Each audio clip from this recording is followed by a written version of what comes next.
மதுரை மீனாட்சி அம்மன் கோவில் ஒரு சாதாரண கோவில் இல்லை, இது தமிழர் அறிவின் உயிருள்ள சாட்சி. மீனாட்சி என்ற பெயரே மீன் போல கூர்மையான கண்களை உடைய போராளி அரசி என்பதை குறிக்கிறது.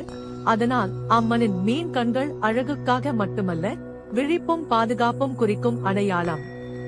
கோவிலின் 1000 கால் மண்டபத்தில் உண்மையில் 985 தூண்கள் இருந்தாலும், எங்கிருந்து பார்த்தாலும் 1000 தூண்கள் இருப்பது போல தோன்றுவது பழங்கால தமிழர்களின் கணிதம் மற்றும் விஷுவல் இல்யூஷன் அறிவை காட்டுகிறது. மேலும் சில தூண்களில் இசை ஒலி எழுவது சவுண்ட் இன் அதிசயம். கோவிலில் உள்ள 14 கோபுரங்களில் சேர்த்து 33,000,000-க்கும் மேற்பட்ட சிற்பங்கள் உள்ளன. அதில் ஒரு சிற்பமும் மற்றொன்றைப் போல இல்லை, ஒவ்வொன்றும் ஒரு கதை சொல்லும் கல் புத்தகம். நகர திட்டமிடல், ஒலி அறிவியல், வானியல், மன அமைதி, ஆல் இன் ஒன். இதனால் தான் மீனாட்சி அம்மன் கோவில் ஒரு வழிபாட்டு இடம் மட்டும் அல்ல, பழங்கால தமிழர்களின் அறிவியல் மையமாக திகழ்கிறது.